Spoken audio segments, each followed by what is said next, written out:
जय श्री कृष्णा। ओम नमो भगवते वासुदेवाय नमः। आप सुन रहे हैं पौराणिक अमृतवाणी द्वारा प्रसारित महाभारत कथा। कथा को सुनने के लिए हमारे चैनल को लाइक शेयर एंड सब्सक्राइब करें। लिए आगे की कथा प्रारंभ करते हैं। यम और गौतम का संवाद। आपत्ति के समय राजा का धर्म। युधिष्ठिर ने कहा, दादाजी, जैसे अमृत को पीने से तृप्ति ना होकर और पीने की इच्छा बढ़ती जाती है, उसी तरह आपका उपदेश सुनने से मेरा मन नहीं भरता बल्कि और अधिक सुनने की इच्छा जागृत होती है। इसलिए पुनः धर्म की ही बातें बताइए। आपके धर्मोपदेश रूपी अमृत का पान करने से मुझे तृप्ति नहीं होती। भीष्म जी ने कहा, अब मैं तुम्हें एक प्राचीन इतिहास सुनाता हूँ। पारियात्र नामक पर्वत पर महर्षि गौतम का महान आश्रम है। वहां गौतम ने 60,000 वर्षों तक तप किया। एक दिन उग्र तपस्या में लगे हुए उस महामुनि के आश्रम पर लोकपाल यमराज स्वयं आए और उनसे मिले। ऋषि के दर्शन से संतुष्ट हो यम ने उनका विशेष सत्कार किया और पूछा, कहिए, मैं आपकी क्या सेवा करूं? गौतम ने कहा, धर्मराज, मुझे यह बताने की कृपा कीजिए कि कौन सा काम करने से मनुष्य को माता पिता के ऋण से छुटकारा मिलता है तथा पवित्र एवं दुर्लभ लोक कैसे प्राप्त होते हैं। यमराज ने कहा, मनुष्य तप करे, बाहर भीतर से पवित्र रहे और सदा सत्य भाषण रूप धर्म का पालन किया करे। उसे प्रतिदिन माता पिता की सेवा में संलग्न रहना चाहिए और बहुत सी दक्षिणा देकर अश्वमेघ यज्ञ का अनुष्ठान करना चाहिए। इससे उत्तम लोगों की प्राप्ति होती है। युधिष्ठिर ने पूछा, पितामह, यदि राजा के दुश्मन अधिक हो जाए, मित्र उसका साथ छोड़ दे तथा उसके पास खजाना और सेना भी ना रह जाए तो उसकी क्या गति होती है? दुष्मंत्रियों की सहायता होने के कारण राज्य का गुप्त भेद खुल जाने से राज्य भ्रष्ट हुए दुर्बल राजा पर जब बलवान शत्रु चढ़ावे तो साम नीति से संधि की कोई संभावना ना रह जाए तो क्या काम करने से उसका भला हो सकता है? भीष्म जी ने कहा, युधिष्ठिर, यह तो तुमने बड़े गोपनीय विषय का प्रश्न किया। यदि तुम्हारे द्वारा प्रश्न ना किया गया होता तो मैं ऐसे समय के धर्म का उपदेश नहीं कर सकता था। धर्म का विषय बड़ा सूक्ष्म है। शास्त्र के अनुशीलन से उसका ज्ञान होता है। शास्त्र से धर्म का श्रवण करके उसका पालन करने वाला और सदाचार पूर्वक साधु जीवन व्यतीत करने वाला मनुष्य कहीं कोई विरला ही होता है। उपयुक्त संकट के समय राजाओं के जीवन की रक्षा के लिए मैं ऐसा उपाय बताता हूँ जिसमें धर्म का अंश अधिक है, उसे ध्यान देकर सुनो। मगर मैं धर्माचरण के उद्देश्य से ऐसे धर्म की प्रशंसा करना नहीं चाहता। आपत्ति के समय भी यदि प्रजा को दुख देकर धन वसूल किया जाता है तो वह पीछे राजा के लिए मौत के समान सिद्ध होता है। यह सबका मत है। पुरुष ज्यों ज्यों शास्त्र का स्वाध्याय करता है त्यों तो ही उसका ज्ञान बढ़ता है। फिर तो ज्ञान प्राप्त करने में उसकी विशेष रुचि हो जाती है।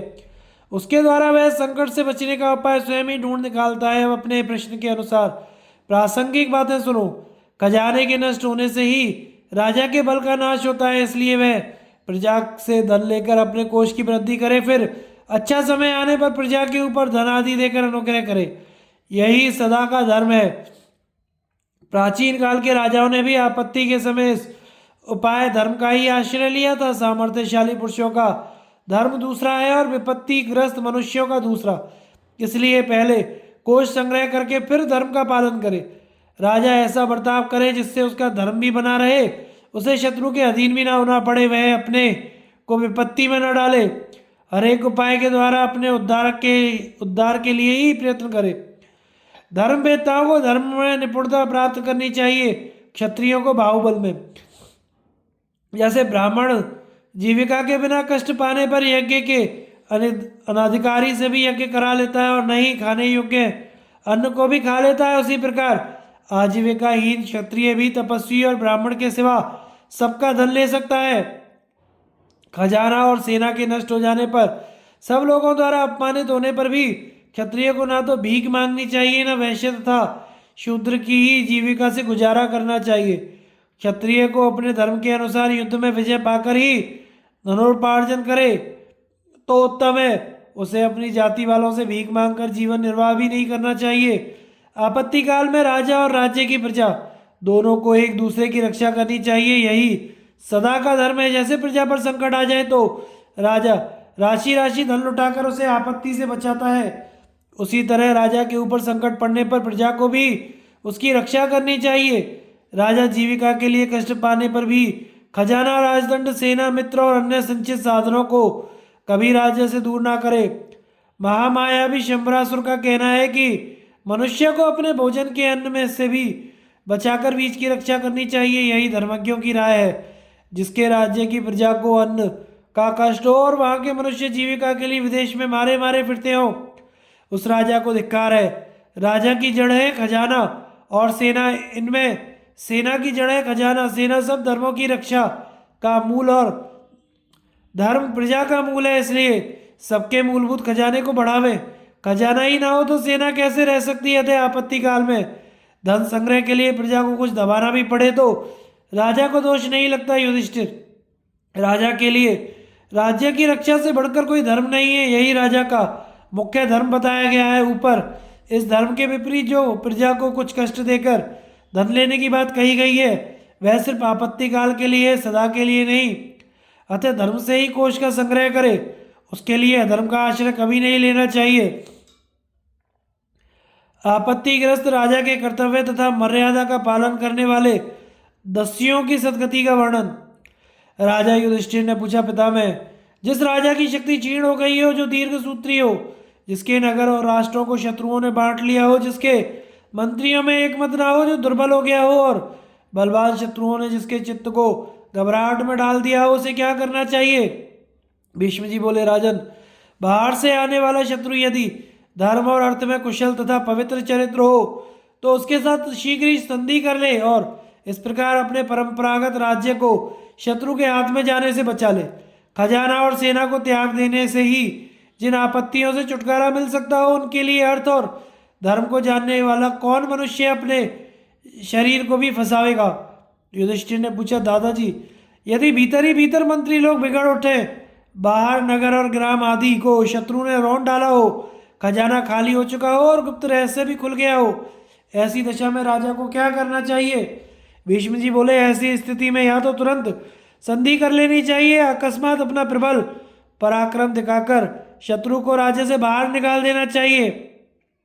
ऐसा उद्योग करते समय यदि मृत्यु हो जाए तो वह भी परलोक में हित करने वाली होती है। यदि सेना का अपने प्रति अनुराग हो तो उसमें उत्साह भी हो तो थोड़ी ही होने पर भी उसकी सहायता से राजा पृथ्वी को जीत सकता है। यदि वह युद्ध में मारा जाता है तो स्वर्ग में जाता है और शत्रु को मार डालता है तो पृथ्वी का राज्य भोगता है। युधिष्ठिर ने पूछा, पितामह, जब राजा का लोक रक्षा रूप परम धर्म ना निभ सके और पृथ्वी में आजीविका के सारे साधनों पर लुटेरों का अधिकार हो जाए तो उसे क्या करना चाहिए? तथा ऐसा आपातकाल आने पर जो ब्राह्मण दयावश अपने स्त्री पुत्र आदि को ना छोड़ सके, वह किस प्रकार अपनी जीविका चलावे? भीष्म जी बोले, युधिष्ठिर, ऐसी स्थिति में ब्राह्मण को तो अपने विज्ञान के बल से जीवन निर्वाह करना चाहिए और राजा को यदि अपना राज्य पाने की इच्छा हो तो वह किसी प्रकार राज्य की व्यवस्था बिगाड़ ना करते हुए प्रजा को अपना समझकर उसकी रक्षा के लिए उसके दिए बिना भी उससे धन ले सकता है, परंतु विपत्ति में पड़ जाने पर ऋत्विक, पुरोहित, आचार्य, ब्राह्मण आदि आदरणीय व्यक्तियों को ना सतावे, उनसे धन ना ले। यह मैंने तुम्हें सब लोगों के लिए प्रमाणभूत बात बताई है। सब मनुष्यों को इस पर ही विश्वास करके इसी के अनुसार बर्ताव करना चाहिए।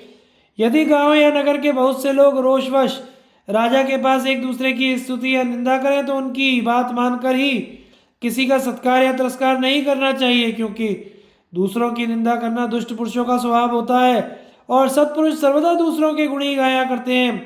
जो भगवान के अवतारों तथा सत्पुरुषों द्वारा सब ओर से सम्मानित और अपने हृदय से भी अनुमोदित हो, राजा को उसी धर्म का आचरण करना चाहिए। सत्पुरुषों ने जिन विनययुक्त मार्ग का अनुसरण किया हो उसी पर उसे स्वयं भी चलना चाहिए। राजर्षियों का आचरण ऐसा ही हुआ करता है। राजन, राजा को चाहिए कि अपने और शत्रु के राज्य से धन लेकर अपने खजाने को भरे और खजाने से धर्म की वृद्धि होती है और इसी से राज्य की जड़ भी फैलती है। कोष की रक्षा करना और उसे बढ़ाना राजा का सदा का धर्म है, किंतु यदि राजा बलहीन हो तो उसके पास कोष कैसे रह सकता है? कोषहीन के पास सेना कैसे रह सकती है और बिना सेना के राज्य कैसे टिक सकता है? और राज्यहीन के पास लक्ष्मी कैसे रह सकती है? अतः राजा को सदा ही कोष, सेना और सुहृदों को बढ़ाते रहना चाहिए। जिस प्रकार सूखी लकड़ी टूट जाती है किंतु कभी झुकती नहीं, उसी प्रकार राजा नष्ट भले ही हो जाए उसे कभी दबना नहीं चाहिए। राजा को ऐसी लोक मर्यादा स्थापित करनी चाहिए जो प्रजा के चित्त को प्रसन्न करने वाली हो। लोक में साधारण काम में भी मर्यादा का ही मान होता है। संसार में ऐसे भी लोग हैं जो इहलोक परलोक दोनों को ही नहीं मानते। ऐसे नास्तिकों का कभी विश्वास नहीं करना चाहिए। युद्ध ना करने वाले को मारना, पर स्त्री पर बलात्कार करना कृतज्ञता, ब्राह्मण का धन लेना, किसी का सर्वस्व छीनना, स्त्री का अपहरण करना तथा किसी ग्राम आदि पर आक्रमण करके स्वयं उसका स्वामी बन बैठना, ये सब बातें डाकुओं में भी निंदनीय मानी जाती हैं। युधिष्ठिर, जो दस्यु डाकू मर्यादा का पालन करता है उसकी मरने पर भी दुर्गति नहीं होती। इस विषय में यह एक प्राचीन इतिहास प्रसिद्ध है। कायव्य नाम के एक निषाद पुत्र ने दस्यु होने पर भी सिद्धि प्राप्त कर ली थी। वह बड़ा बुद्धिमान, शूरवीर, शास्त्रज्ञ, अक्रूर, आश्रम धर्मों का पालन करने वाला, ब्राह्मण भक्त और गुरु पूजक तथा क्षत्रियों के द्वारा निषाद जाति की स्त्री के पेट से उत्पन्न हुआ था। वह शाम सवेरे दोनों समय वन में जाकर मृगों की टोलियों को उत्तेजित कर देता था। उसे देश और काल का अच्छा ज्ञान था तथा वह सर्वदा पारी यात्र पर्वत पर घूमा करता था। उसे सब प्रकार के प्राणियों के स्वभाव का ज्ञान था। उसका निशाना कभी खाली नहीं जाता था तथा उसके शस्त्र बड़े सुदृढ़ थे। वह अकेला ही हजारों मनुष्यों की सेना को जीत लेता था तथा उस विशाल वन में रहकर अपने अंधे और बहरे माता पिता तथा दूसरे बड़े बूढ़ों की सेवा किया करता था।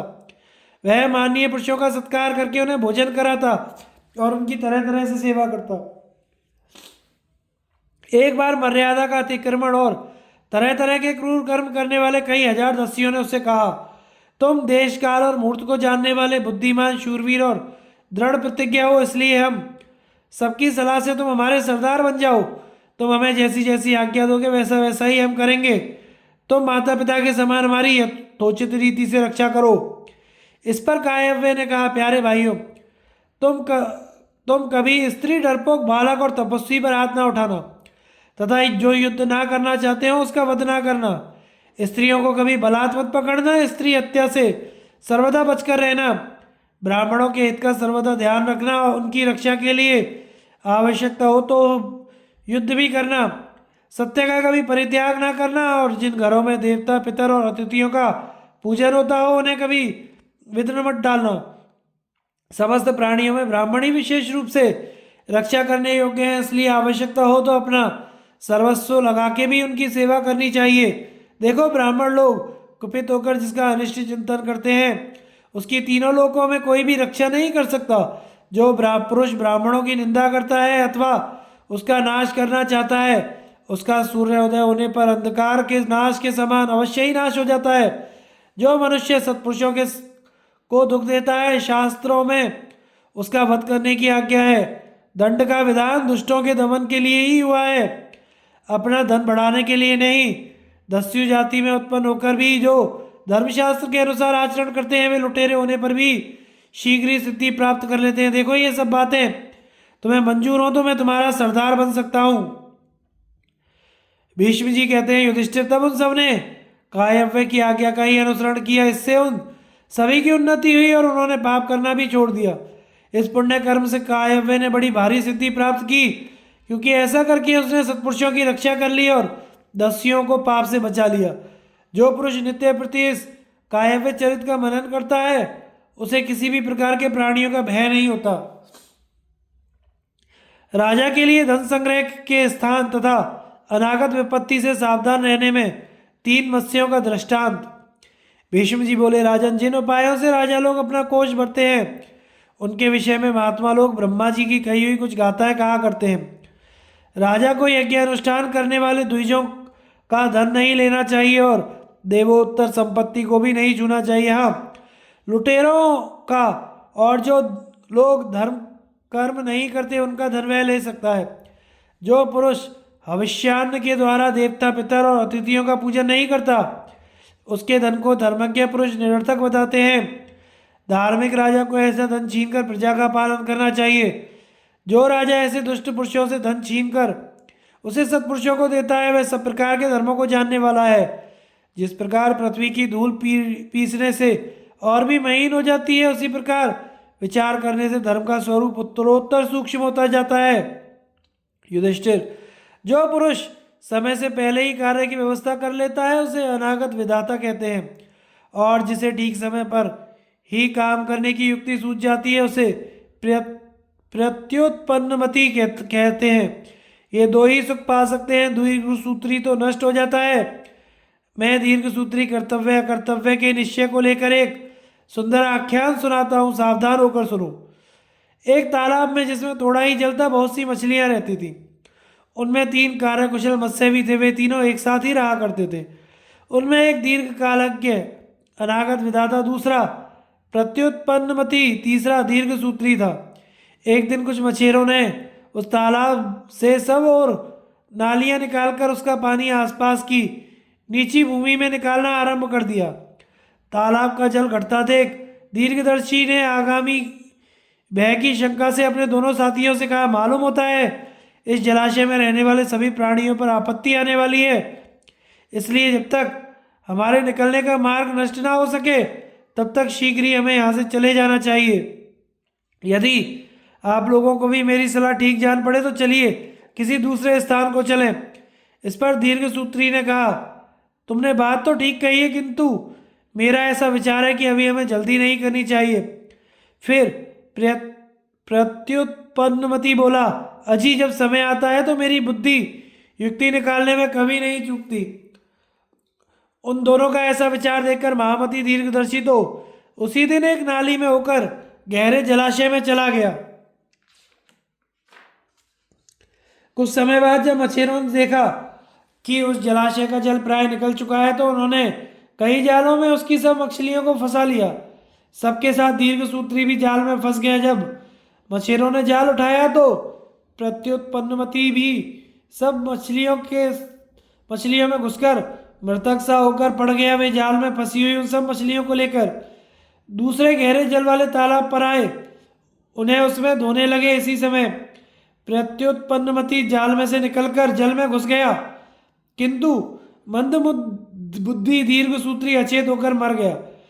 इस प्रकार जो पुरुष मोहवश अपने सिर पर आए हुए काल को नहीं देख पाता वह दीर्घसूत्री मत्स्य के समान जल्दी ही नष्ट हो जाता है।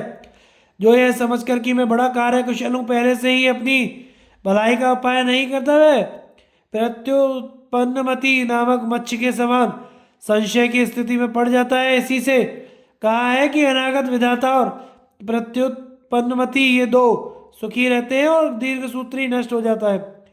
ऋषियों ने इन्हीं को धर्मशास्त्र और मोक्ष शास्त्र में प्रधान अधिकारी माना है तथा ये ही ऐश्वर्य के भी अधिकारी हैं। जो पुरुष उचित देश और काल में सोच समझकर सावधानी से अच्छी तरह अपना काम करता है वह अवश्य उसका फल प्राप्त कर लेता है। शत्रुओं से घिरे हुए राजा के कर्तव्य के विषय में विडाल और चूहे का आख्यान। राजा युधिष्ठिर ने पूछा, भरतश्रेष्ठ, मैं उस बुद्धि के विषय में सुनना चाहता हूँ जिसका आश्रय लेने से राजा शत्रुओं से घिरा रहने पर भी मोह में नहीं पड़ता। जब अनेकों बलवान शत्रु किसी दुर्बल राजा को सब प्रकार से हड़प जाने के लिए तैयार हो जाएं तो उस असहाय और अकेले राजा को क्या करना चाहिए? वह उनमें किसके साथ युद्ध करे और किसके साथ संधि? यदि बलवान होने पर भी वह शत्रुओं के बीच फंस जाए तो उसे कैसा बर्ताव करना चाहिए? राजा के लिए तो सब कर्तव्यों में यही प्रधान है और आप जैसा सत्यसंध एवं जितेंद्रिय महापुरुष के सिवा कोई भी इस विषय को कह भी नहीं सकता। अतः आप अच्छी तरह विचार कर मुझे सुनाइए। भीष्म जी बोले, बेटा तुमने जो प्रश्न पूछा है वह उचित ही है। आपत्ति के समय क्या करना चाहिए सब बात सबको मालूम नहीं है। मैं तुम्हें यह सब रहस्य सुनाता हूँ, तुम ध्यानपूर्वक सुनो। भिन्न भिन्न कार्यों का ऐसा प्रभाव होता है जिसके कारण कभी शत्रु मित्र बन जाता है तो कभी मित्र का भी मन बिगड़ जाता है। वास्तव में यह शत्रु मित्र की परिस्थिति सदा एक सी नहीं रहती। अतः अपने कर्तव्य अकर्तव्य तथा देश काल का विचार करके किसी पर विश्वास और किसी के साथ युद्ध करना चाहिए। यदि प्राण संकट में आ पड़े तो शत्रुओं से भी मेल करके उनकी रक्षा करनी चाहिए। इस विषय में एक वट वृक्ष पर रहने वाले बिलाव और मूषक का संवाद रूप यह प्राचीन इतिहास प्रसिद्ध है। किसी वन में एक बहुत बड़ा वट का वृक्ष था। उस पर बहुत सी लताएं बरोहों से आच्छादित थी और उस पर अनेकों पक्षियों का बसेरा था। वह वन में बड़ी दूर तक फैला हुआ लंबी लंबी डालियों से युक्त और मेघ के समान सघन था। उसकी छाया में बड़ी ठंडक थी। उस वृक्ष पर अनेकों सर्प जंगली जीव विश्राम करते थे। उसी की जड़ में 100 दरवाजों का बिल बनाकर पलित नामक एक बुद्धिमान चूहा रहता था, तथा उसकी शाखा पर लोमश नाम का एक विलाप। वह बहुत समय से पक्षियों को खाकर बड़े आनंद से वहीं अपने दिन बिता रहा था। एक बार एक चांडाल ने उस वन में आकर डेरा डाल दिया। वह सूर्यास्त होने पर नित्य ही अपना जाल फैला देता था और उसकी तांत की डोरियों को यथास्थान लगाकर मौत से अपने झोंपड़े में सो जाता। रात में अनेकों जंगली जीव उस जाल में फंस जाते, उन्हें वह सवेरे आके पकड़ लेता। बिलाव यद्यपि बहुत सावधान रहता था, तो भी एक दिन वह उस जाल में फंस गया। यह देखकर पलित चूहा निर्भय होकर वन में अपना आहार खोजने लगा। इतने में ही उसकी दृष्टि जीवों को लुभाने के लिए चांडाल के डाले हुए मांस खंडों पर पड़ी। अतः वह जाल पर चढ़कर उन्हें खाने लगा। मांस खाने में वह तल्लीन था और मन ही मन अपने बंधन में पड़े हुए शत्रु पर हंस रहा था। इतने में ही उसकी दृष्टि एक दूसरे शत्रु पर पड़ी। वह था हरिण नाम का न्योला, जो वहीं पृथ्वी पर बिल बनाकर रहता था। चूहे की गंध पाकर वह तुरंत ही बिल से निकल आया इधर, तो यह न्योला अपने भक्षक पकड़ने के लिए जीभ लपलपाता हुआ पृथ्वी पर खड़ा था। उधर चूहे ने ऊपर की ओर देखा तो उसे वटकी शाखा पर बैठा हुआ अपना एक और शत्रु दिखाई दिया। वह वटके खोखले में रहने वाला चंद्रक नाम का उल्लू था। इस प्रकार उल्लू और न्योले के बीच में पड़कर उस चूहे को बड़ा भय हुआ और वह चिंता में डूब गया। इसी समय उसे एक विचार सूझा। वह सोचने लगा, जब कोई जीव आपत्ति में पड़कर विनाश के समीप पहुंच जाए तो उसे जैसे बने अपने प्राणों की रक्षा करनी चाहिए। इस समय मेरे ऊपर जो आपत्ति आ पड़ी है उसमें सभी ओर से प्राण जाने की आशंका है। यदि मैं पृथ्वी पर उतरकर भागता हूँ तो न्योला मुझे खा जाएगा, यदि यहीं रहता हूँ तो उल्लू उठाकर ले जाएगा, और यदि जाल काट देता हूँ तो विलाप नहीं छोड़ेगा। परंतु ऐसी स्थिति में भी मुझ जैसे बुद्धिमान को घबराना नहीं चाहिए। विलाप मेरा कट्टर शत्रु है, किंतु इस समय वह बड़ी विपत्ति में पड़ गया। अच्छा देखूं तो सही, अपने स्वार्थ के लिए भी यह मूर्ख मेरी बात मानता है या नहीं। संभव है विपत्तिग्रस्त होने के कारण यह इस समय मुझसे मेल कर ले। आचार्यों का ऐसा मत है कि विपत्ति आ पड़ने पर जीवन की रक्षा के लिए बलवान व्यक्ति को अपने समीपवर्ती शत्रु से भी मेल कर लेना चाहिए। बुद्धिमान शत्रु भी अच्छा होता है और मूर्ख मित्र किसी काम का नहीं होता थे। मेरे जीवन की रक्षा तो मेरे शत्रु विलाप के ही द्वारा हो सकती है, अतः मैं इसके जीवन की रक्षा के लिए सम्मति देता हूँ। तब उस परिमाणदर्शी चूहे ने बिलाव को समझाते हुए कहा, भैया बिलाव, अभी जीवित हो ना? मैं इस समय तुमसे एक मित्र की तरह बोल रहा हूँ और मैं चाहता हूँ कि तुम्हारे जीवन की रक्षा हो जाए, क्योंकि इसमें हम दोनों का ही हित है। भैया डरो मत, तुम आनंद से जीवित रह सकते हो। यदि तुम मुझे मारना ना चाहो तो मैं तुम्हारा उद्धार कर सकता हूँ। मैंने मन में खूब विचार करके और तुम्हारे लिए एक उपाय सोचा है, उससे हम दोनों का एक सा हित हो सकता है। देखो, ये न्योला और उल्लू मेरी घात में बैठे हुए हैं। अभी इन्होंने मुझ पर आक्रमण नहीं किया, इसी से अब तक मैं बचा हुआ हूँ। चपल नयन उल्लू डाल पर बैठा हुआ हू कर रहा है और मेरी ओर ही ताक लगाए हुए है। इस पापी से मुझे बड़ा डर लगता है। सत्पुरुषों में तो साथ पग के साथ रहने से ही मित्रता हो जाती है। तुम भी बड़े बुद्धिमान हो, इसलिए मेरे मित्र हो। अब मुझे तुमसे कोई भय नहीं है और मैं इतने दिन साथ रहने का अपना धर्म निभाऊंगा। तुम मेरी सहायता के बिना स्वयं इस जाल को नहीं काट सकोगे। यदि तुम मुझे ना मारो तो मैं तुम्हारा बंधन काट सकता हूँ। इसी से मेरी इच्छा है कि हम दोनों में प्रीति बढ़े और नृत्य प्रति हमारा समागम हुआ करे। देखो, जब कोई पुरुष लकड़ी का सहारा लेकर किसी गहरी नदी को पार करता है तो वह उस लकड़ी को किनारे लगा देता है और वह लकड़ी उसे पार पहुंचा देती है। इसी तरह हम दोनों का भी मेल हो सकता है। मैं तुम्हें इस विपत्ति से पार कर दूंगा और तुम मुझे आपत्ति से बचा लोगे। इस प्रकार जब पले चूहे ने दोनों की हित की बात कही तो उसे युक्ति युक्त और मानने योग्य समझकर उस बुद्धिमान बिलाव ने अपनी दशा पर दृष्टि डालकर उसकी बड़ी सराहना की और फिर उसकी ओर देखते हुए कहने लगा, सौम्य, तुम मुझे जीवित रखना चाहते हो, यह देखकर मुझे बड़ी प्रसन्नता होती है। इस समय अवश्य ही बड़ी आपत्ति में पड़ गया हूँ और मुझसे भी बढ़कर तुम्हारे ऊपर विपत्ति मंडरा रही है। अतः हम दोनों आपत्तिग्रस्तों में शीघ्र ही संधि हो जानी चाहिए। मैं समय अनुसार अवश्य तुम्हारा काम बनाने का प्रयत्न करूंगा। यह विपत्ति टल जाएगी तो तुम्हारा उपकार व्यर्थ नहीं होगा। इस समय मेरा मान भंग हो चुका है, तुम्हारे प्रति मेरी भक्ति हो रही है। अब मैं तो तुम्हारी शरण में हूं, तुम जैसा कहोगे वैसा ही करूंगा। लोमश के इस प्रकार कहने पर पहले तुझसे ये अभिप्रायपूर्ण वचन कहे। इस समय मुझे न्योले से बड़ा डर लग रहा है। मैं तुम्हारे नीचे छिप जाना चाहता हूं, तुम मेरी रक्षा करना, मार मत डालना। इधर यह पापी उल्लू मेरे प्राणों का ग्राहक बना हुआ है, इससे भी तुम मुझे बचा लो। इसके बाद मैं तुम्हारा जाल काट दूंगा।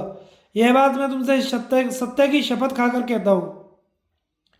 चूहे की यह युक्ति युक्त बात सुनकर लोमश ने उसकी ओर हर्ष भरी दृष्टि से देखा और स्वागत द्वारा सत्कार करते हुए उससे सहृदयता पूर्वक कहा, तुम जल्दी ही यहाँ आ जाओ, भगवान तुम्हारा मंगल करें।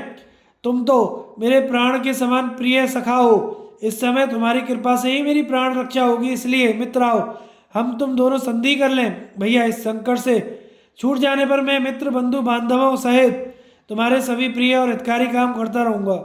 चूहा बोला, सौम्य, इस आपत्ति से बच जाने पर मैं भी तुम्हारी प्रीति संपादन करूंगा। जब तुम मेरा प्रिय करोगे तो मैं भी अवश्य तुम्हारा हित करूंगा। यद्यपि उपकार का बहुत कुछ बदला देने पर भी वह पहली बार उपकार करने वाले के सत्कर्म की बराबरी नहीं कर सकता, क्योंकि पीछे वाला तो उपकृत होने पर ही उपकार करता है, किंतु पहले उपकार करने वाला किसी कारण से वैसा नहीं करता। भीष्म जी कहते हैं, युधिष्ठिर, इस प्रकार बिलाप को उसका स्वार्थ अच्छी तरह समझा कर चूहा आनंद से उसकी गोद में जा बैठा। बिलाप ने भी उसे ऐसा निशंक कर दिया कि वह माता पिता की गोद के समान उसकी छाती से लगकर सो गया। जब न्योले और उल्लू ने उसे बिलाप की गोद में छिपे देखा तो वे निराश हो गए और उनकी ऐसी गहरी प्रीति देखकर उन्हें बड़ा विस्मय हुआ। अंत में निराश होकर वे अपने अपने स्थान को चले गए। चूहा देश काल की गति को अच्छी तरह जानता था, इसलिए वह बिलाप के शरीर पर चढ़कर चांडाल के आने की प्रतीक्षा करते हुए धीरे धीरे जाल को काटने लगा। बिलाप बंधन के खेत से ऊब चुका था। उसने देखा कि चूहा जाल को काटने में फुर्ती कर रहा है, इसलिए उसे जल्दी करने के लिए उकसाते हुए कहा, सौम्य, तुम जल्दी क्यों नहीं करते हो? देखो, चांडाल आता होगा, उसके आने से पहले ही मेरे बंधनों को काट दो। इस पर पलित ने उससे कहा, भैया चुप रहो, घबराओ मत, मैं समय को खूब समझता हूँ। ठीक अवसर आने पर मैं कभी नहीं चूकूंगा। जो काम असमय में किया जाता है उससे करने वाले का हित नहीं होता, किंतु यदि उसे ठीक समय पर किया जाए तो उससे बड़ा लाभ हो सकता है। यदि मैं समय से पहले ही तुम्हें छुड़ा दिया तो तुम ही से मुझको भय हो सकता है। इसीलिए तुम समय की प्रतीक्षा करो, ऐसी जल्दी क्यों करते हो? जिस समय मैं देखूंगा कि चांडाल हथियार लिए इधर ही आ रहा है, उस समय तुम्हें सामान्य सा भय होता देखकर ही मैं तुम्हारे बंधन काट डालूंगा। उस समय छूटते ही तुम्हें भयवश वृक्ष पर चढ़ना ही सूझेगा और मैं अपने बिल में घुस जाऊंगा। चूहे की ये बातें सुनकर बिलाव ने कहा, अच्छे आदमी मित्र के कामों को प्रेम पूर्वक किया करते हैं, तुम्हारी तरह नहीं। देखो, मैंने तो तुम्हें आपत्ति में देखकर तुरंत ही बचा लिया था। इसी तरह तुम्हें भी मेरे साथ फुर्ती के साथ मेरा हित करना चाहिए। तुम ऐसा उपाय करो जिससे हम दोनों का ही भला हो। यदि अज्ञानवश पहले कभी मेरे द्वारा तुम्हारा कोई अहित हुआ हो तो तुम मन में मत लाना। मैं तुमसे क्षमा मांगता हूँ। तुम मेरे प्रति अपना मनोमालिन्य दूर कर दो। चूहा बड़ा बुद्धिमान और नीतिज्ञ था। उसने बिलाव से कहा, जिस मित्र से भय की संभावना हो उसका काम इस प्रकार करना चाहिए जैसे बाजीगर सर्प के मुंह से हाथ बचाकर ही उसे खिलाता है। जो व्यक्ति बलवान के साथ संधि करके अपनी रक्षा का ध्यान नहीं रखता, उसका वह मेल अपत्य भोजन के समान हितकर नहीं होता। ऐसे मित्र के काम को अधूरा ही रखना चाहिए। जब चांडाल आ जाएगा तो भय के कारण तुम्हें भागने की ही सूझेगी, उस समय तुम मुझे नहीं पकड़ सकोगे। मैंने बहुत से तंतु तो काट डाले हैं, केवल एक डोरी बाकी है, उसे मैं उसी समय काट दूंगा। तुम घबराओ मत। इसी तरह बात करते करते वह रात बीत गई। लोमश के मन में बराबर भय बढ़ता गया। सवेरे होते ही परेख नाम का वह चांडाल हाथ में शस्त्र लिए आता दिखाई पड़ा। वह साक्षात यमदूत के समान दिखाई दे रहा था। उसे देखते ही बिलाव भय से व्याकुल हो उठा। उसे भयभीत देखकर चूहे ने तुरंत ही जाल काट दिया। जाल से छूटते ही बिलाव उसी पेड़ पर चढ़ गया और चूहा उस भयंकर शत्रु के पंजे से छूटकर अपने बिल में घुस गया। चांडाल ने उलट पुलट कर जाल को सब ओर से देखा, फिर निराश होकर उसे उठाकर अपने घर चला गया। उस आपत्ति से छूटकर पेड़ की शाखा पर बैठे हुए लोमश ने बिल में छुपे हुए पुलिस से कहा, भैया तुम मुझसे कोई बातचीत किए बिना इस प्रकार सहसा बिल में क्यों घुस गए? मैं तो तुम्हारा बड़ा ही कृतज्ञ हूँ। तुमने मेरा बड़ा उपकार किया है। क्या तुम्हें मेरी ओर से कोई शंका है? तुमने विपत्ति के समय मेरा विश्वास किया, फिर मुझे जीवन दान दिया। तुम्हारी जैसी शक्ति थी उसके अनुसार तुमने मेरा पूरा सत्कार किया है। अब तो मैं तुम्हारा मित्र हो गया हूँ और तुम्हें मेरे साथ इस मित्रता का सुख भोगना चाहिए।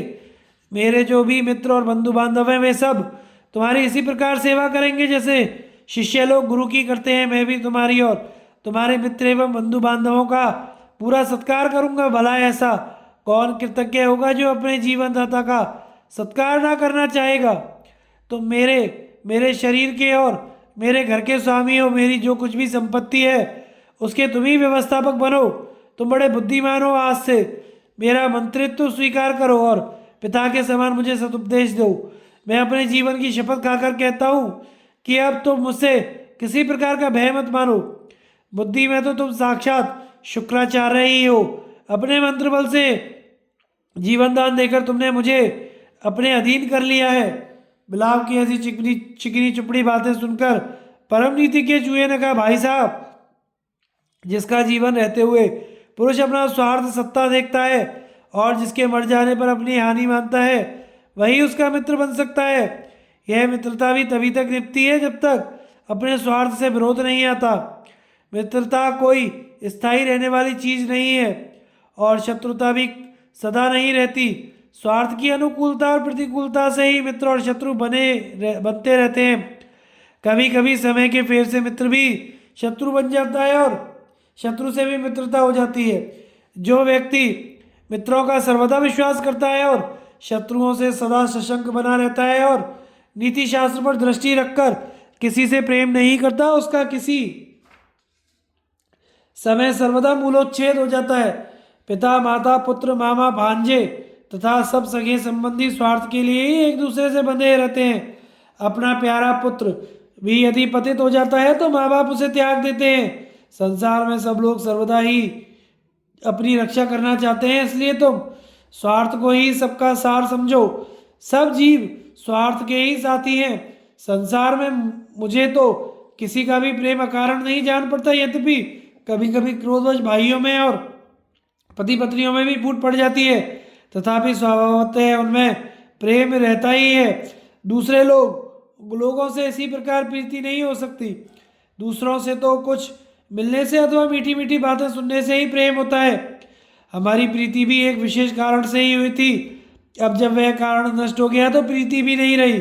बताओ अब किस कारण को लेकर मैं यह समझूं कि तुम मुझसे प्रेम करते हो? मित्रता और शत्रुता के भाव तो बादलों के समान क्षण क्षण में बदलते रहते हैं। आज ही तुम मेरे शत्रु हो सकते हो और आज ही मित्र बन सकते हो। पहले भी हमारी प्रीति तभी तक थी जब तक उसका कारण बना हुआ था। वह काम पूरा होने पर अब हम फिर से आपस में शत्रु हो गए हैं। तुम्हारा काम पूरा हो चुका है और मेरी विपत्ति भी टल गई है। अब तो मुझे खा जाने के सिवा तुम्हारा मुझसे और कोई प्रयोजन सिद्ध नहीं हो सकता। मैं तुम्हारा भक्ष्य हूँ और तुम मुझे खाने वाले हो। मैं दुर्बल हूँ और तुम बलवान हो। हमारी शक्ति समान नहीं है, इसलिए अब अलग हो जाने पर हमारी संधि नहीं हो सकती। मैं अच्छी तरह समझता हूँ तुम्हें भूख लगी हुई है और यह तुम्हारा भोजन करने का समय है, इसलिए मुझे फुसलाकर तुम अपना भक्ष्य पाना चाहते हो। इसी से अपने स्त्री पुत्रों के बीच बैठकर तुम मुझसे मेल करने चले हो। परंतु मित्र, तुम मेरी जो सेवा करना चाहते हो उसे कराने की मुझमें योग्यता नहीं है। जब तुम्हारे प्रिय पुत्र और स्त्री मुझे तुम्हारे पास बैठा देखेंगे तो वे मुझे चट करने में क्यों चूकेंगे, इसलिए मैं तुम्हारे साथ नहीं रह सकता। हमारे समागम का जो कारण था वह भी बीत चुका। जो अपना शत्रु हो, दुष्ट हो, कष्ट में पड़ा हुआ हो, भूखा हो और भोजन की तलाश में हो, उसके पास थोड़ी सी भी बुद्धि रखने वाला व्यक्ति कैसे जा सकता है? इसलिए भैया तुम्हारा कल्याण हो। मैं तो जाता हूँ, मुझे तो दूर से भी तुम्हारा भय लगा हुआ है। अब तुम भी लौट जाओ। यदि तुम्हें मेरे किए हुए उपकार का ध्यान है तो सर्वदा साख्य भाव बनाए रखना। कभी अवसर पाकर मुझे दबोच मत बैठना। यदि वास्तव में स्वार्थ पर तुम्हारी दृष्टि नहीं है तो बताओ, मैं तुम्हारा क्या काम करूं? मैं तुम्हें सब कुछ दे सकता हूं परंतु अपने आप को नहीं दे सकता।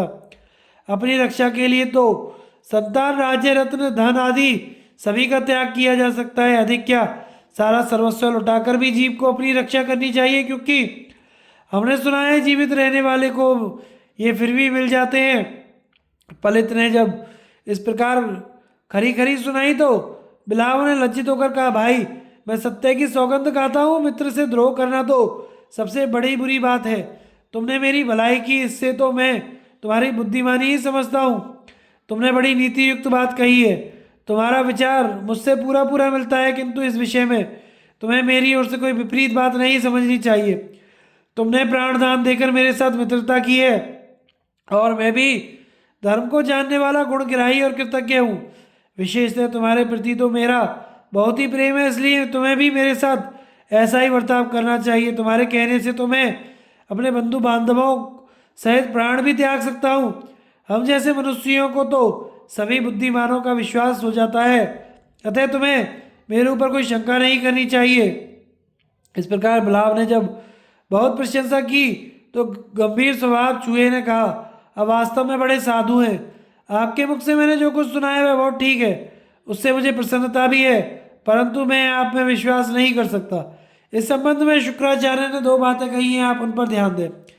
जब दो शत्रुओं पर एक सी विपत्ति आ पड़े तो निर्बल को सबल शत्रु के साथ मेल करके बड़ी सावधानी और युक्ति से काम करना चाहिए, और जब काम हो चुके तो उसका विश्वास नहीं करना चाहिए। जो अविश्वास पात्र हो उसमें कभी विश्वास ना करे, और जो विश्वसनीय हो उसमें कभी अत्यंत विश्वास ना करे, तथा अपने प्रति तो सर्वदा दूसरों का विश्वास पैदा करे, किंतु स्वयं दूसरों का विश्वास ना करे। नीति शास्त्र का ये भी यही संक्षेप में सार है कि किसी का अविश्वास ना करना ही अच्छा है, अतः शत्रु के प्रति विश्वास ना रखने में ही जीव का विशेष हित माना गया है। लोमश जी, आप जैसों से तो मुझे सर्वदा ही अपनी रक्षा करनी चाहिए, इसी प्रकार आप भी अपने जन्म शत्रु चांडाल से बचते रहें। चांडाल का नाम सुनते ही वह विलाप बहुत डर गया और वहां से लपक कर दूसरी जगह चला गया तथा चूहा अपने बिल में घुस गया। भीष्म जी कहते हैं, राजन, इस प्रकार दुर्बल और अकेला होने पर भी पलित चूहे ने अपने बुद्धि बल से कई प्रबल शत्रुओं को छका दिया। अतः आपत्ति के समय बुद्धिमान पुरुष को अपने शत्रु के साथ भी मेल कर लेना चाहिए। देखो, मूषक और बिलाव ये दोनों एक दूसरे का आश्रय लेकर विपत्ति से छूट गए थे। इस दृष्टांत से मैंने तुम्हें क्षात्र धर्म का ही मार्ग दिखाया है। जो पुरुष भय आने से पहले ही उसे सशंक रहता है, उसके सामने प्राय भय का अवसर नहीं आता, परंतु जो निशंक होकर दूसरों में विश्वास कर लेता है उसे बड़े भारी भय का सामना करना पड़ता है। जो मनुष्य निर्भय विचरता है वह किसी प्रकार दूसरों की सलाह भी नहीं सुनता, किंतु जो अपने को अज्ञानी सुनता है वह बार बार आप्त पुरुषों के पास जाता है। अतः मनुष्य को निर्भयता दिखाते हुए भी डरते रहना चाहिए और विश्वास प्रदर्शित करते हुए भी दूसरों का विश्वास नहीं करना चाहिए। राजन, इस प्रकार संधि और विग्रह के समय का विचार करके संकट से छूटने का उपाय करे, और अपने और शत्रु के ऊपर समान रूप से आपत्ति आ पड़े तो बलवान शत्रु के साथ मेल कर ले, उसके साथ रहते हुए बड़ी युक्ति से काम करे, और काम पूरा हो जाने पर फिर उसका विश्वास ना करे। यह नीति अर्थ, धर्म और काम तीनों को सिद्ध करने वाली है। इसके अनुसार आचरण करके तुम अभ्युदय को प्राप्त करो और अपनी प्रजा का पालन करो। ब्राह्मणों के साथ तुम सर्वदा संसर्ग रखो और रखना, उनके साथ इहलोक और परलोक दोनों ही जगह परम कल्याणकारी हैं। राजन, मैंने तुम्हें जो चूहे और बिलाव का दृष्टांत सुनाया है वह संधि और विग्रह दोनों के ही विषय में विशेष बुद्धि देने वाला है। राजा को सर्वदा इस पर ध्यान रखते हुए शत्रुओं के साथ व्यवहार करना चाहिए। शत्रु से सदा सावधान रहने के विषय में राजा ब्रह्मदत्त और पूजनी चिड़िया का प्रसंग और ब्राह्मण सेवा का महात्म्य। राजा युधिष्ठिर ने पूछा, महाबाहु, आपने कहा कि शत्रुओं का कभी भी विश्वास नहीं करना चाहिए, सो यदि राजा किसी में भी विश्वास ना करे तो वह किस प्रकार राज्य की व्यवस्था करेगा? आपकी यह अविश्वास कथा सुनकर मेरी बुद्धि बड़ी उलझन में पड़ गई है, कृपया आप मेरा यह संशय दूर कर दीजिए। भीष्म जी बोले, राजन, इस विषय में राजा ब्रह्मदत्त का अपने महल में रहने वाली पूजनी नाम की चिड़िया से संवाद हुआ था, वह तुम सुनो। राजा ब्रह्मदत्त का महल कांपिल्य नगर में था। उसके अंतःपुर में बहुत दिनों से पूजनी नाम की एक चिड़िया रहती थी। वह तिर्यक योनि में उत्पन्न होने पर भी सब प्राणियों की बोली समझ सकती थी। वहीं उसके एक बच्चा भी पैदा हुआ और उसी दिन रानी के भी एक कुमार ने जन्म लिया। पूजनी नित्य प्रति समुद्र तट पर जाती और वहां से 2 फल लाती। उनमें से एक वह राजकुमार को दे देती, दूसरे से अपने बच्चे का पोषण करती। पूजनी का लाया हुआ वह फल अमृत के समान स्वादिष्ट और बल और तेज की वृद्धि करने वाला था। उस फल को खा खाकर राजपुत्र खूब हष्टपुष्ट हो गया। एक दिन दाय उसे गोद में लिए घूम रही थी। इतने में ही बालक की दृष्टि पूजनी के बच्चे पर पड़ी।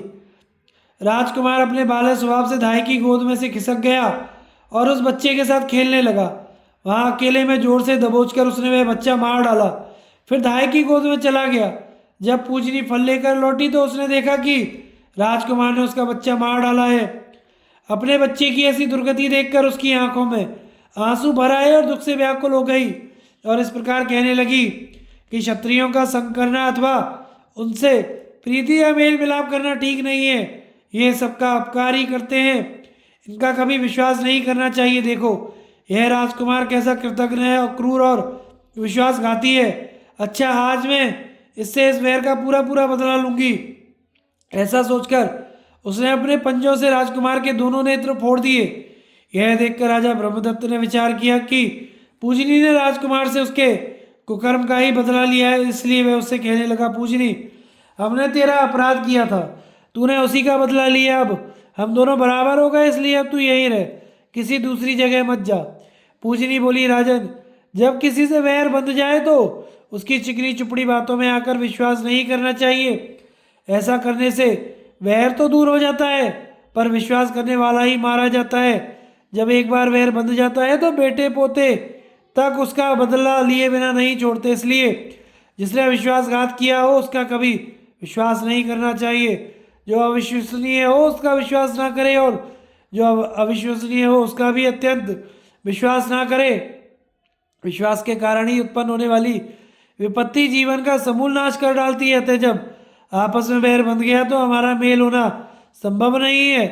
मैं जिससे निमित्त यहाँ रहती थी अब वह नष्ट हो गया। मैं बहुत दिनों तक बड़े आदर से आपके महल में रही, किंतु अब हमारा वैर ठन गया, इसलिए अब मुझे शीघ्र ही यहाँ से जाना होगा।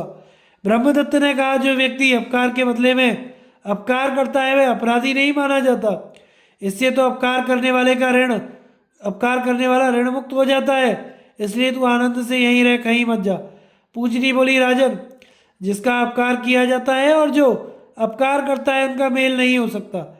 यह बात दोनों के ही हृदय में खटकती रहती है।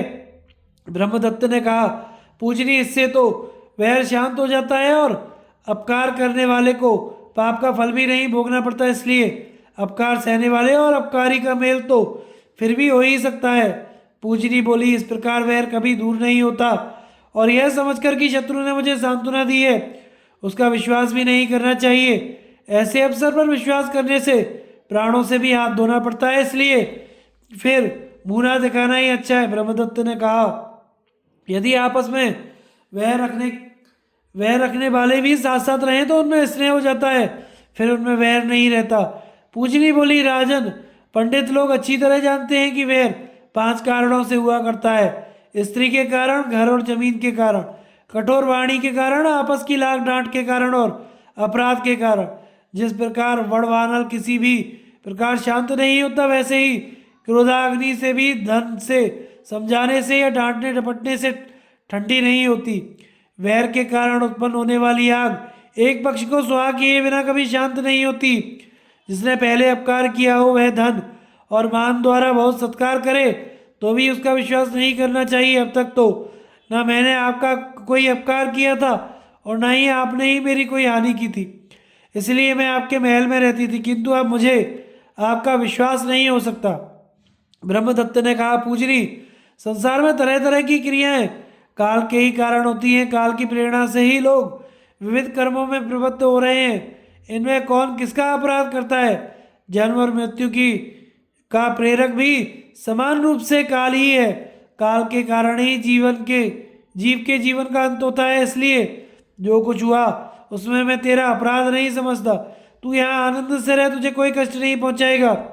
तुझसे जो अपराध बन गया है उसे मैंने क्षमा किया, अब तू भी मुझे क्षमा कर दे। पूजनी बोली, यदि आप काल को ही सब क्रियाओं का कारण मानते हैं तो किसी के साथ वैर नहीं होना चाहिए। फिर अपने सगे संबंधियों के मारे जाने पर लोग उनका बदला क्यों लेते हैं और शोकाकुल होकर इतनी हाय क्यों करते हैं? वास्तव में दुख के कारण ही सबको उद्वेग होता है और सुख तो सभी को प्रिय है। और दुख के अनेकों रूप हैं। बुढ़ापा दुख है, दंशय दुख है, अप्रिय पुरुषों के साथ रहना दुख है और प्रियजनों से बिछुड़ना भी दुख है। वध और बंधन से भी सबको दुख होता है तथा स्त्री के कारण और स्वाभाविक रूप से भी दुख ही होता है। राजन, आपने मेरा जो अपकार किया और मैंने आपका जो अपराध किया उन्हें हम 100 वर्ष में भी भूल नहीं सकते। इस प्रकार आपस में एक दूसरे का अपकार करने के कारण अब हमारा मेल नहीं हो सकता।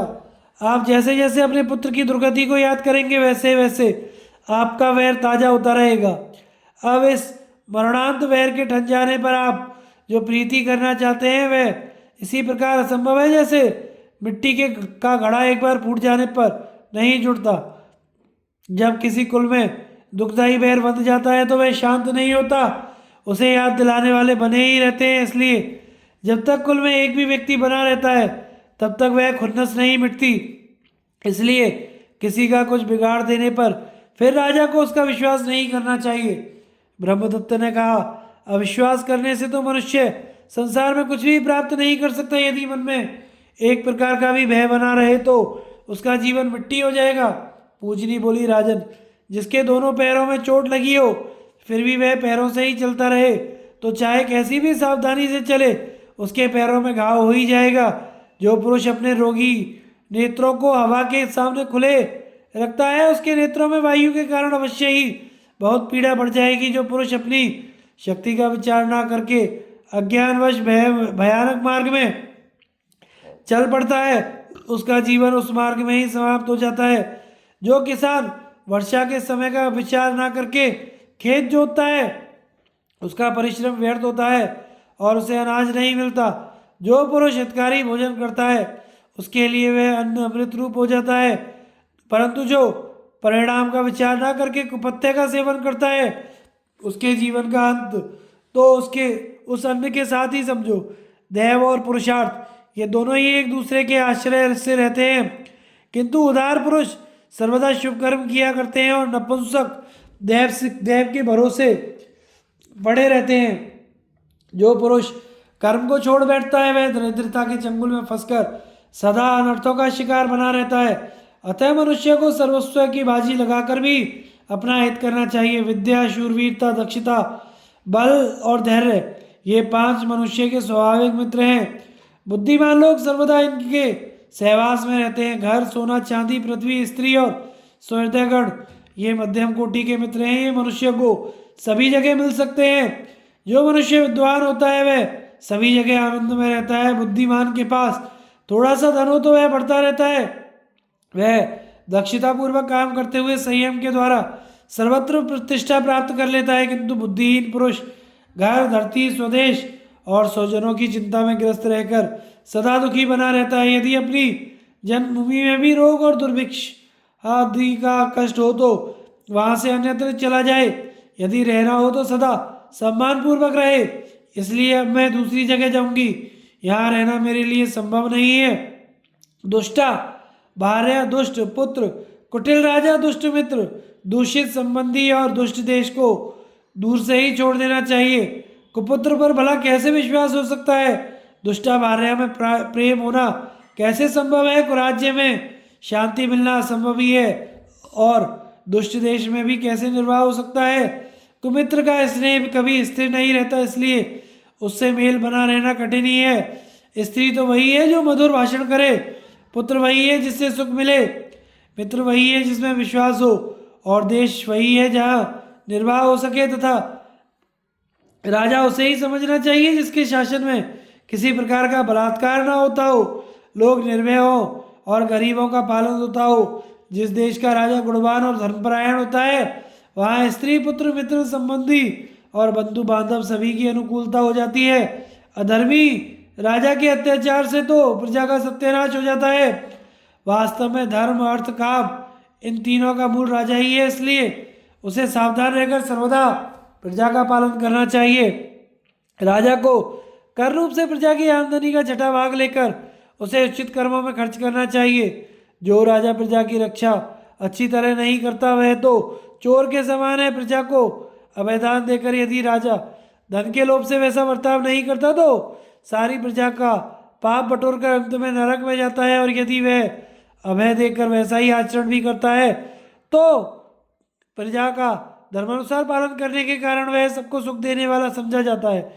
प्रजापति मनु ने गुणों की दृष्टि से राजा को माता पिता, गुरु, रक्षक, अग्नि, कुबेर और यमरूप बताया है। प्रजा पर प्रेम रखने के कारण वह राष्ट्र का पिता है, प्रजा का पालन करता है और दीन दुखियों की भी सुधि लेता है, इसलिए माता के समान है। प्रजा का अनिष्ट करने वालों के लिए को वह अग्नि के समान जलाता रहता है और यमराज के समान दुष्टों का दमन करता है। अपने प्रीति भाजनों को धन देने के कारण वह कुबेर के समान है और धर्मोपदेश देने के कारण गुरु है और प्रजा की रक्षा करने के कारण रक्षक है। जो राजा अपने गुणों से सब नागरिकों को प्रसन्न रखता है और उसके राज्य का कभी नाश नहीं होता।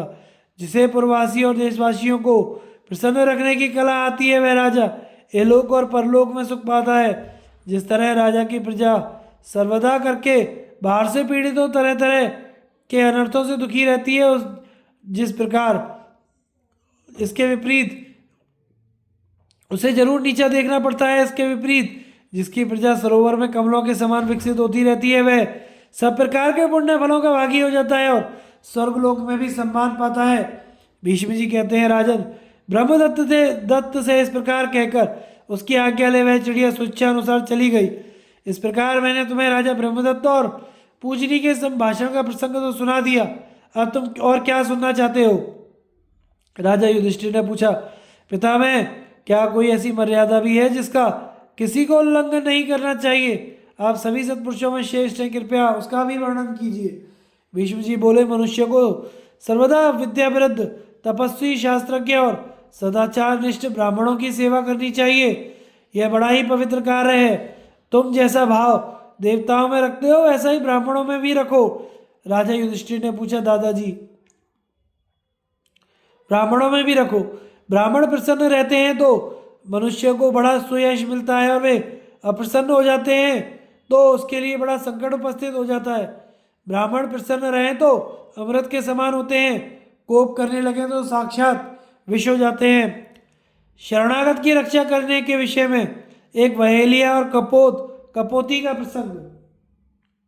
राजा युधिष्ठिर ने पूछा, दादाजी, शरणागत की रक्षा करने वाले पुरुष का क्या कर्तव्य है, यह आप मुझे सुनाइए। भीष्म जी बोले, राजन, शरणागत की रक्षा करना बड़ा भारी धर्म है। ऐसा प्रश्न तुम्हें अवश्य पूछना चाहिए। शिवी आदि राजाओं ने तो शरणागतों की रक्षा करके ही सर्वश्रेष्ठ सिद्धि प्राप्त कर ली थी। ऐसा भी सुना जाता है कि एक कबूतर ने अपना मांस देकर शरणागत शत्रु का विधिवत सत्कार किया था। युधिष्ठिर ने पूछा, पितामह, कबूतर ने शरणागत शत्रु को अपना मांस किस प्रकार खिलाया था और उसे इससे कौन सी सदगति प्राप्त हुई थी? युधिष्ठिर ने भीष्म जी बोले, राजन, सुनो, यह कथा समस्त पापों को नष्ट करने वाली है और परशुराम जी ने राजा मुचुकुंद को सुनाई थी। पूर्व काल में राजा मुचुकुंद ने परशुराम जी से यही पूछा था। उसकी सुनने की इच्छा देखकर परशुराम जी ने उसे यह कथा जिसमें कबूतर के मुक्त होने का प्रसंग वर्णित है सुनाई थी। परशुराम जी ने कहा, राजन, मैं तुम्हें धर्म के निर्णय और अभीष्ट अर्थ से युक्त एक कथा सुनाता हूँ, तुम सावधान होकर सुनो। किसी समय एक सघन वन में बड़ा ही डरावना बहेलिया रहता था। उसके शरीर का रंग कोहे के समान काला था। उसके क्रूर कर्मों के कारण उसे सगे संबंधियों ने भी त्याग दिया। वस्तुतः जिसका आचरण पापपूर्ण हो उसे बुद्धिमान पुरुषों को दूर से ही त्याग देना चाहिए। जो मनुष्य क्रूर हृदय, दुष्ट हृदय और प्राणियों की हत्या करने वाला होते हैं, उन्हें सर्पों की तरह सब प्राणियों से उद्योग प्राप्त होता है। उसका तो नित्य का यही काम है कि जाल लेकर वन में जाता और बहुत से पक्षियों को मारकर उन्हें बाजार में बेच आता। इसके सिवा उसे कोई दूसरी जीविका अच्छी नहीं लगती थी। एक बार जब वह वन में ही था तो बड़े जोर की आंधी चलने लगी। एक क्षण में ही आकाश में घटाएं छा गई और बिजली कड़कने लगी। इंद्रदेव ने मूसलाधार वर्षा करके बात की बात में सारी पृथ्वी को जलमय कर दिया। वर्षा के वेग से अनेकों पक्षी मरकर पृथ्वी पर गिर गए। इस समय उस बहेलिये की दृष्टि एक कबूतरी पर पड़ी जो शीश से ठिठुरकर पृथ्वी पर गिर गई थी। इस समय यद्यपि वह स्वयं भी बड़े कष्ट में था, तो भी उसने उसे उठाकर पिंजड़े में बंद कर लिया। वह पापात्मा था और पाप ही करता रहता था, इसलिए इस समय भी उसने पाप ही किया। इतने में ही उसे वृक्षों के कुंज में से मेघ के समान एक सघन विशाल वृक्ष दिखाई दिया। उस पर अनेकों पक्षियों ने बसेरा किया था। थोड़ी ही देर में बादल छट गए और आकाश स्वच्छ हो गया। बहेलिया जाड़े से बहुत ठिठुर रहा था। उसने इधर उधर देख विचार किया, यहाँ से मेरी झोंपड़ी बहुत दूर है। अच्छा, आज यहीं ठहर जाऊं। ऐसा सोचकर उस पेड़ के नीचे ही रात बिताने के विचार से उसने हाथ जोड़कर प्रणाम करते हुए कहा, इस वृक्ष पर जो देवता निवास करते हैं मैं उनकी शरण लेता हूँ। इस प्रकार प्रार्थना करके वह पत्ते बिछाकर एक शिला पर सर रखकर सो गया। राजन उस वृक्ष की शाखा पर बहुत दिनों से कबूतर रहता था। उसकी कबूतरी सवेरे से चुगा लेने गई थी और अभी तक लौटकर नहीं आई थी। इस समय रात हुई देखकर उस कबूतर को बड़ा खेद हुआ और वह कहने लगा, अरे आज तो बड़ी आंधी वर्षा थी, मेरी प्यारी कबूतरी अभी तक नहीं आई। उसे अभी तक ना लौटने का क्या कारण हो सकता है? वन में ना जाने वह कुशल से भी होगी या नहीं। उसके बिना तो आज मेरा यह घोंसला उजड़ा हुआ सा ही जान पड़ता है। वास्तव में घर को घर नहीं कहते, गृहिणी को ही घर कहते हैं। जिस घर में गृहिणी ना हो वह तो वन के समान ही है। यदि आज मेरी मधुर भाषणी प्रिया न लौटी तो मैं इस जीवन को रखकर भी क्या करूँगा। वह ऐसी पतिव्रता थी कि मेरे नहाए बिना नहीं नहाती थी, मेरे भोजन किए बिना भोजन नहीं करती थी। इसी प्रकार मेरे बैठ जाने पर ही बैठती और सो जाने पर ही सोती थी। यदि मुझे प्रसन्न देखती थी तो उसका मुख भी खिल जाता था और उदास देखती थी तो स्वयं भी खिन्न हो जाती थी।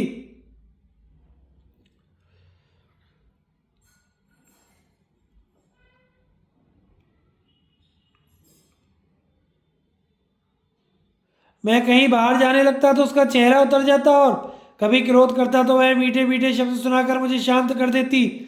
वह बड़ी ही पतिव्रता, पति के आश्रित और पति का प्रिय करने में तत्पर रहने वाली थी। वह तपस्विनी मेरे प्रति बड़ा प्रेम और अनुराग रखती है और मेरी बड़ी भक्त है। पुरुष के धर्म, अर्थ और काम में स्त्री की प्रधानतः सहायता करने वाली होती है। विदेश में भी वही विश्वसनीय मित्र का काम करती है। पुरुष की सर्वोत्तम संपत्ति उसकी भार्याई कही जाती है। जो पुरुष रोग से पीड़ित हो, बहुत दिनों से विपत्ति में फंसा हुआ हो, उसके लिए भी स्त्री के समान कोई दूसरी औषधि नहीं है। पुरुष का स्त्री के समान ना तो कोई बंधु है और ना ही धर्म साधन में कोई वैसा सहायक है। जिसके घर में साध्वी और मधुर भाषणी भार्या नहीं है उसे तो वन में चला जाना चाहिए। उसके लिए तो जैसा घर वैसा ही वन। भीष्म जी कहते हैं, जब कबूतर इस प्रकार विलाप कर रहा था तो बहेलिये के पिंजड़े में पड़ी हुई कबूतरी ने उसका करुण क्रंदन सुनकर कहा, ओह मेरा बड़ा सौभाग्य है जो मेरे प्रिय पतिदेव इस प्रकार मेरा गुणगान कर रहे हैं। स्त्री का इष्टदेव तो पति ही है। जिससे पतिदेव प्रसन्न नहीं रहते वह पत्नी दावानल से दग्ध हुए पुष्प और गुच्छों के समान भस्म हो जाती है। अस्तु, अब मेरे विषय में तो आप कोई चिंता ना करें। मैं आपसे एक प्रार्थना करती हूँ, आपसे हो सके तो एक शरणागत की रक्षा कीजिए। देखिए यह बहेलिया आपके निवास स्थान पर आकर सोया है, ठंड और भूख से व्याकुल है, आप इसका सत्कार कीजिए। स्वामिन, जगन माता गौर ब्राह्मण का वध करने वाले को जो पाप लगता है वही शरणागत की हिंसा करने वाले को भी लगता है। भगवान ने हमारी कापोती वृत्ति बना दी है। अपने जाति धर्म के अनुसार आप जैसे मनुष्य को उसका आचरण करना चाहिए। जो गृहस्थ यथाशक्ति अपने आश्रम धर्म का पालन करता है वह मरने के पश्चात अक्षयलोक को प्राप्त करता है। अतः आप अपने देह की ममता छोड़कर धर्म और अर्थ पर दृष्टि रखते हुए इस बहेलिये को का ऐसा सत्कार करें जिससे इसका मन प्रसन्न हो जाए और मेरे लिए अब आप कोई चिंता ना करें। आपकी शरीर यात्रा का निर्वाह करने के लिए आपको दूसरी स्त्रियां मिल जाएंगी। इस प्रकार पिंजरे में पड़ी हुई उस तपस्विनी कबूतरी ने अपने पति से कहा और फिर अत्यंत दुखी होकर पति के मुंह की ओर देखने लगी। स्त्री के यह धर्मानुसार और युक्ति युक्त बात सुनकर कबूतर को बड़ी प्रसन्नता हुई। उसकी आंखों में आनंदाश्रु छलक आए। उसने निरंतर पक्षियों की हिंसा से निर्वाह करने वाले उस बहेलिये की ओर देखकर उसका यथोचित स्वागत करते हुए कहा, कहिए मैं आपकी क्या सेवा करूं? आप हमारे घर पधारे हैं। घर आए का आतिथ्य करना ही हो तो सभी का कर्तव्य है, किंतु पंचयज्ञ के अधिकारी गृहस्थ का तो यह प्रधान धर्म है। जो पुरुष गृहस्थाश्रम में रहते हुए भी मोहवश पंच महायज्ञ नहीं करता उसे धर्मानुसार ऐहिक और परलौकिक दोनों प्रकार के सुख नहीं मिलते। इसलिए आपकी जो इच्छा हो कहिए, किसी प्रकार का दुख ना मानिए। आप अपने मुख में जो कुछ कहेंगे आप अपने मुख से जो कुछ कहेंगे वही मैं करूँगा। उसकी बात सुनकर बहेलिये ने कहा, मुझे शीत से बड़ा कष्ट हो रहा है, इसलिए कोई ठंडक से बचने का उपाय करो। यह सुनकर कबूतर ने पृथ्वी पर पड़े पत्ते इकट्ठे कर दिए और उन्हें जलाने के लिए चिंगारी लेने बड़ी तेजी से उड़ान लगाई। वह लोहार के घर से अंगार ले आया और उससे सूखे पत्तों में आग लगा दी। बहेलिया आग तापने लगा। इससे उसके शरीर में गर्मी आ जाने से उसके होशो आवाज ठिकाने पर आ गए। फिर उसने अत्यंत आनंदित होकर डबडबाई आंखों से कबूतर की ओर देखते हुए कहा, मुझे बड़ी भूख लगी है, मैं चाहता हूँ तुम मुझे कुछ भोजन दो। बहेलिये की बात सुनकर कबूतर चिंता में पड़ गया कि अब मुझे क्या करना चाहिए। उस समय वह अपनी असमर्थता पर खेद प्रकट करने लगा। कुछ ही देर में उसे एक बात याद आई। वह कहने लगा, अच्छा थोड़ी देर ठहरिए, मैं भी आपकी तृप्ति का उपाय किए देता हूँ। ऐसा कहकर उसने सूखे पत्तों से आग सुलगाई। फिर बड़े हर्ष से भरकर कहा, पहले ऋषि देवता और महानुभाव पितरों के मुख से मैंने सुना है कि आतिथ्य सत्कार बड़ा भारी पुण्य है। सौम्य आज आप हमारे अतिथि हैं, इसलिए मैंने आपका सत्कार करने का पक्का विचार कर लिया है। आप मुझ पर सदा कृपा दृष्टि रखें। ऐसा कहकर वह पक्षी प्रसन्न बदन अग्नि की 3 परिक्रमाएं करके उसमें कूद पड़ा। कबूतर को आग में गिरा देखकर बहेलिया मन ही मन सोचने लगा, अरे मैंने यह क्या कर डाला, मैं बड़ा क्रूर हूँ, मैं तो अपने ही कर्म से निंदनीय हूँ निस्संदेह, इससे तो मुझे बड़ा भारी पाप लगेगा। इस प्रकार उसने बड़ा विलाप किया और बार बार अपने कर्म की निंदा करने लगा। यद्यपि इस समय बहेलियों को बड़ी भूख लगी हुई थी, तो भी कबूतर को आग में पड़ा देखकर कहने लगा, है मैं बड़ा ही क्रूर और मूर्ख हूँ, मैंने यह क्या कर डाला, मेरा तो जीवन ही दुख में है, मुझसे तो नित्य ऐसा ही पाप होता रहता है। मैं सर्वथा अविश्वसनीय, दुष्ट बुद्धि और क्रूर विचारों वाला हूँ। सारे शुभ कर्मों को छोड़कर मैंने यह पक्षियों को फंसाने का धंधा स्वीकार किया। देखो यह कबूतर कैसा महात्मा है, इसने अपने को अग्नि में होम करके मुझे अपना मांस दिया। ऐसा करके इसने ही मुझे धर्म का भी उपदेश दे दिया। अब मैं भी स्त्री और पुत्रों का मोह छोड़कर अपने प्रिय प्राणों का त्याग दूंगा। आज से मैं सब प्रकार के भोगों को त्याग कर भूख प्यास और धूप सहन करते हुए शरीर को सुखा डालूंगा और तरह तरह के उपवास करके अपना परलोक सुधारूंगा। हो अपना शरीर होम कर इस कबूतर ने यह बता दिया कि अतिथि का सत्कार कैसे करना चाहिए, इसलिए अब मैं भी धर्माचरण करूंगा। मनुष्य का सर्वोत्तम आश्रय धर्म ही है। ऐसा सोचकर उस बहेलिये ने लाठी, शलाका, जाल और पिंजरा फेंककर उस कबूतरी को भी छोड़ दिया और महाप्रस्थान का निश्चय करके वहां से तप करने को चल दिया। बहेलिये के चले जाने पर कबूतरी पति को स्मरण करके बहुत शोकाकुल हो गई और दुख से विलाप करती हुई कहने लगी, प्रियतम मुझे याद नहीं कि कभी तुमने मेरा कोई अप्रिय कार्य किया हो। तुम नित्य ही मेरा लालन करते थे और बड़े आदर से सत्कार करते थे। मैंने तुम्हारे साथ बहुत सुख भोगा है, आज मेरे लिए वह कुछ भी नहीं रहा। स्त्री को पिता, भाई और पुत्र से तो थोड़ा सा ही सहारा मिलता है, उसे अपार सुख देने वाला तो पति ही होता है। अतः ऐसी कौन सी नारी है जो अपने पति का आदर ना करेगी। स्त्री के लिए पति के समान कोई नाथ नहीं, ना पति के समान कोई सुखी है। उसके लिए तो धन और सर्वस्व को छोड़कर पति ही एकमात्र गति है। नाथ अब तुम्हारे बिना मुझे इस जीवन से भी क्या प्रयोजन है। ऐसी कौन सती स्त्री होगी जो पति के बिना जीवित रहना चाहेगी।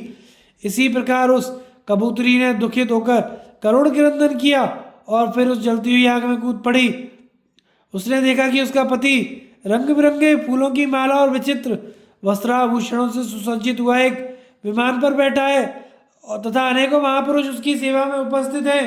इस प्रकार पुण्यकर्मा महात्माओं के सैकड़ों विमानों से घिरा हुआ वह अपनी पत्नी सहित स्वर्ग सिधारा और वहां अपने पुण्यकर्म के प्रताप से सत्कृत होकर स्त्री के सहित आनंद पूर्वक विहार करने लगा।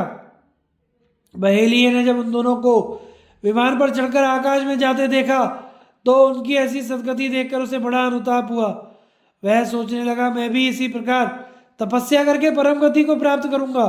मन में ऐसा विचार करके वह वहां से चल दिया और ममताहीन होकर पवन मात्र से निर्वाह करता हुआ उद्यम रहित होकर एक कंटकाकीर्ण वन में घुसा। इससे उसका सारा शरीर कांटों से छिलकर लहूलुहान हो गया। इतने में ही वायु के कारण रगड़ लगने से वृक्षों में आग लग गई। आग बड़ी प्रचंड थी, उसकी ऊंची ऊंची ज्वालाओं से सब और चिंगारियां फैलने लगी और मृग तथा पक्षियों से भरा हुआ वह सारा वन जलकर खाक हो गया। यह देखकर वह बहेलिया भी बड़ी प्रसन्नता से शरीर छोड़ने के लिए उस प्रज्वलित अग्नि की ओर बढ़ा और खुशी खुशी भस्म होकर परम गति को प्राप्त हो गया। थोड़ी ही देर में उसने देखा कि वह बड़े आनंद से स्वर्ग में विराजमान है तथा अनेकों यक्ष गंधर्व और सिद्धों के बीच में इंद्र के समान शोभा पा रहा है। इस प्रकार वे कपोत, कपोती और बहेलिया तीनों ही अपने पुण्य के प्रताप से स्वर्ग सिधारे।